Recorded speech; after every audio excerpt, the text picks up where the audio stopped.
മീഖ 5-ാം അധ്യായം 1 മുതലുള്ള വാക്യങ്ങൾ. ഇപ്പോൾ പടക്കൂട്ടങ്ങളുടെ മകളെ, പടക്കൂട്ടമായി കൂടുക. അവൻ നമ്മുടെ നേരെ വാട കോരുന്നു. ഇസ്രയേലിന്റെ ന്യായാധിപതിയെ അവർ വടികൊണ്ട് ചെകിട്ടത്തടിക്കുന്നു. നീയോ ബേത്ലഹേം എഫ്രാത്തേ, നീ യഹൂദ സഹസ്രങ്ങളിൽ ചെറുതായിരുന്നാലും ഇസ്രയേലിനു അധിപതിയായിരിക്കേണ്ടുന്നവൻ എനിക്ക് നിന്നിൽ നിന്ന് ഉത്ഭവിച്ചു വരും. അവന്റെ ഉത്ഭവം പണ്ടേയുള്ളതും പുരാതനമായതും തന്നെ. അതുകൊണ്ട് പ്രസവിക്കാനുള്ളവൾ പ്രസവിക്കുവോളം അവൻ അവരെ ഏൽപ്പിച്ചു കൊടുക്കും. അവന്റെ സഹോദരന്മാരിൽ ശേഷിപ്പുള്ളവർ ഇസ്രയേൽ മക്കളുടെ അടുക്കൽ മടങ്ങിവരും. എന്നാൽ അവൻ നിന്ന് യഹോവയുടെ ശക്തിയോടും തന്റെ ദൈവമായ യഹോവയുടെ നാമത്തിന്റെ മഹിമയോടും കൂടെ മേയിക്കും. അവർ നിർഭയം വസിക്കും. അവൻ അന്ന് ഭൂമിയുടെ അറ്റങ്ങളോളം മഹാനാകുമല്ലോ. അവൻ സമാധാനമാകും.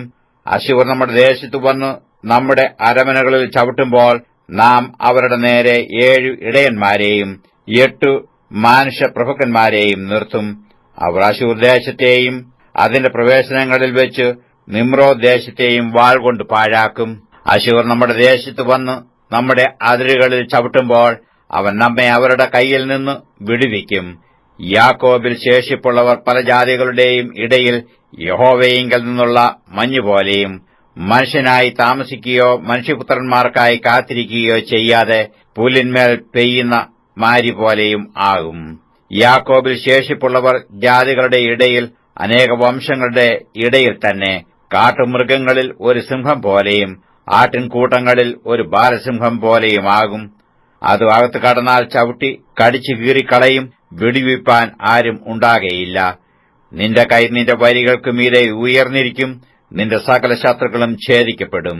അന്നാളിൽ ഞാൻ നിന്റെ കുതിരകളെ നിന്റെ നടുവിൽ നിന്ന് ഛേദിച്ചു കളയും. നിന്റെ രഥങ്ങളെ നശിപ്പിക്കുകയും ചെയ്യും എന്ന് യഹോവയുടെ അരുളപ്പാട്. ഞാൻ നിന്റെ ദേശത്തിലെ പട്ടണങ്ങളെ നശിപ്പിക്കുകയും നിന്റെ കോട്ടകളെ ഒക്കെയും ഇടിച്ചു കളയുകയും ചെയ്യും.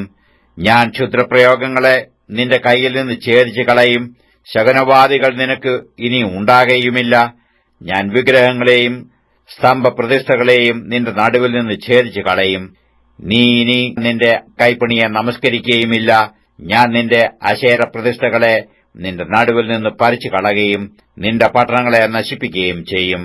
ഞാൻ ജാതികളോട് അവർ കേട്ടിട്ടില്ലാത്തവണ്ണം കോപത്തോടും ക്രോധത്തോടും കൂടെ പ്രതികാരം ചെയ്യും.